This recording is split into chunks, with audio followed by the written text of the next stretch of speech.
I said something embarrassing to a coworker last week. I was trying to say, cut it out, and my brain just handed me the word-for-word translation from my native language. I said, out loud, to a real human person, cut it outside. Wait, what did they say? They looked at me like I had proposed something illegal. And the worst part? I knew the right phrase. It was in there. I just couldn't reach it fast enough. Because you were translating instead of thinking. Exactly. And that is the whole episode. Welcome to English Couch, the show where we talk about the stuff that actually blocks your fluency. Not grammar tables, not vocabulary lists, the real stuff.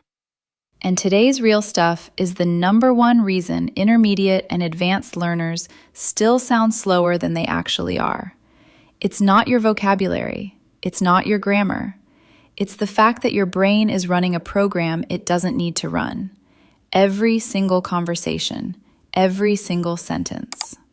We're calling it the translation trap. And here's what's wild.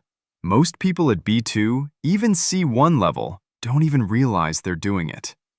By the end of this episode, you'll know exactly what's happening inside your brain when you freeze up. And you'll have 4 specific techniques to start fixing it today. Not someday, today.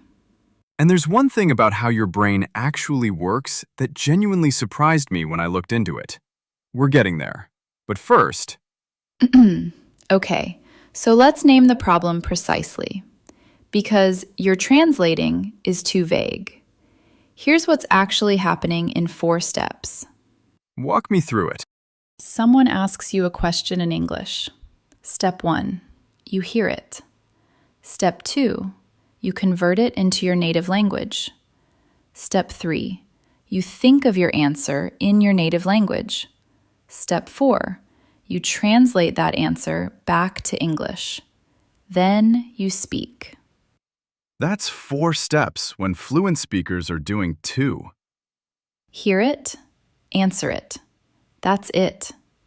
But your brain is running this whole background program nobody asked for, and it creates that half-second delay that native speakers can sense even if they can't name it. And the more nervous you are, the worse it gets. Because stress pushes your brain toward familiar pathways. Your native language route is older, more worn down. Your brain built it first. Under pressure, it defaults to the fast road. And right now, for most learners, the fast road leads home, not to English. So the fix isn't just think in English. You have to actually build a new road. Think of your brain like a forest. Right now, the most worn path goes English input to your native language to back to English output. What you want is a direct path. English in, English out, no detour. And every time you practice thinking in English, you're clearing a little more brush on that new path. Until it becomes the obvious route. That's when fluency stops being a choice and starts being just what your brain does. Okay, so how do we start clearing that path? What's the first technique? Mental substitution. And here's what most learners don't realize. If you're at an intermediate level, you probably already have thousands of English words sitting in your head. The problem isn't that the vocabulary isn't there. It's that it's passive. It's sitting on a shelf and nobody's picking it up. Like having a full kitchen and ordering takeout every night. Exactly. So mental substitution is this. Throughout your day, whenever a thought comes up in your native language, pause and ask yourself, how do I express this in English? Not just translate it, express it. 2 or 3 different ways. Give me an example. You're making coffee. You think, I need more sugar. Okay, say it in English. But then push further. This isn't sweet enough. I'd add a little more. Could go sweeter. 3 routes to the same idea. And why does having multiple routes matter? Because in real conversations, your first route might get blocked. You forget a word, you lose your nerve, the sentence doesn't come out right. If you've got 3 ways to say something, you rephrase on the fly. That's not just fluency, that's resilience. Native speakers do this constantly without thinking about it. And if I'd had 3 ways to say cut it out, I wouldn't have said cut it outside. Correct. The embarrassing story stays in the kitchen. What's the next technique? This one sounds a little strange, but it's one of the most powerful things you can do. Develop your English inner monologue. Talking to yourself. In English, yes. And look, most of us already have a constant stream of inner chatter going on all day. The question is just, what language is it in? Mine is definitely not always English. Right. So here's how you start without feeling overwhelmed. Don't try to flip a switch overnight. Start bilingual. Have a thought in your native language, then immediately follow it in English. It's a bridge. Over time, something really cool happens. The English version starts coming first. Your brain figures out, hey, the English route is getting faster. Let me use that. So you're training the shortcut to exist. And here's the key. Don't just narrate boring stuff. Don't just think, I'm sitting, I'm walking, I'm eating. Have real thoughts, real opinions, real reactions. What does that actually look like? You walk past a coffee shop. Instead of thinking, coffee smells good, you think, oh, that smells incredible. I wonder if they do oat milk lattes.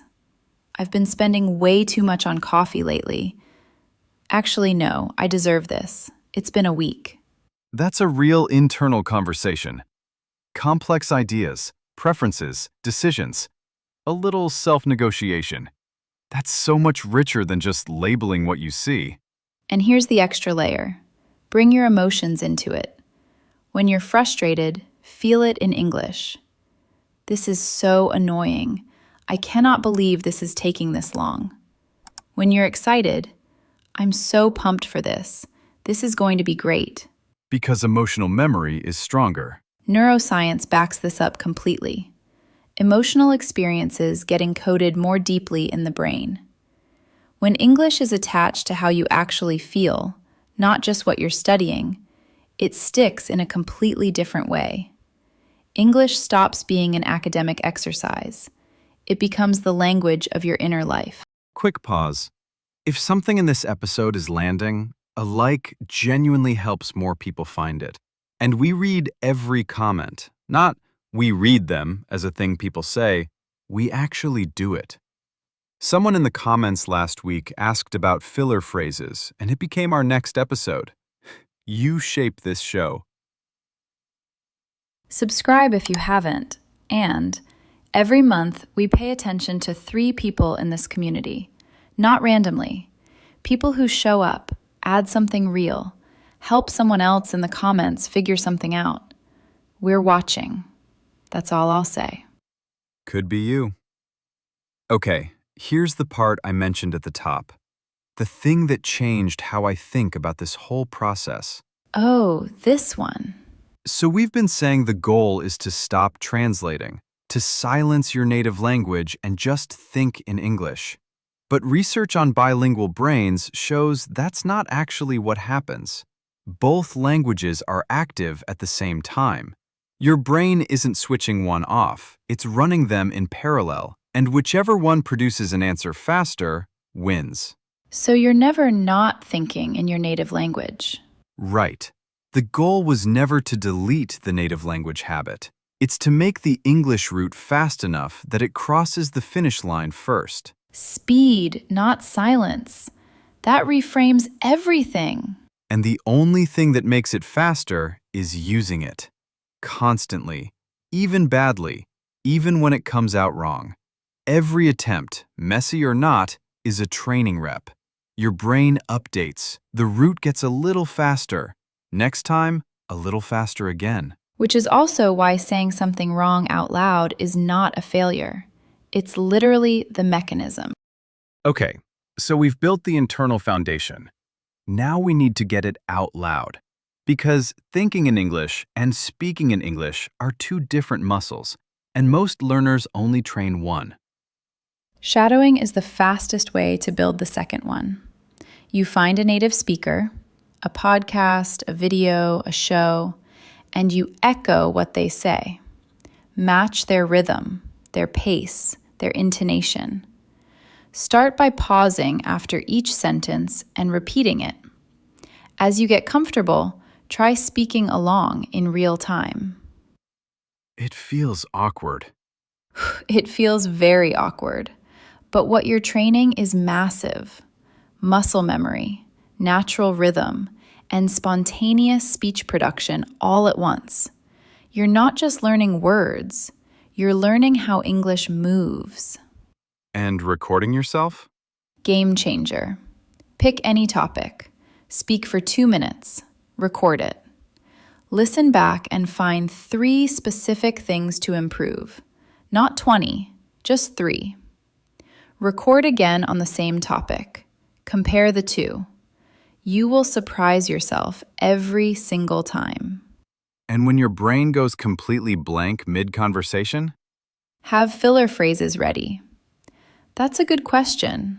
Let me think about that for a second. How do I want to put this? These aren't signs of weakness. Native speakers use them constantly. They're bridges. They buy you time and they keep the conversation moving, all in English. And if you can't find the complex sentence, simplify. Break it into 2 smaller ones. Same idea, clearer delivery, less pressure on your brain. All right, here's your challenge for this week. We're calling it the Narrate-Your-Life challenge. 3 moments today. Making coffee, your commute, getting ready for bed. Narrate what you're doing out loud in English. But not just labels. Real thoughts, real opinions. At least 2 different ways to express each one. Something like, "This coffee is not strong enough. I didn't sleep enough for this. I should have made it stronger. Actually, I should have just gone to bed earlier. Both things are true." Drop one of your lines in the comments. Not a polished sentence, the weird, awkward, real one. We want those. Level up version. Record yourself for 60 seconds on any topic. Play it back. Fix one thing. Record again. 3 minutes total. Different brain after a week of it.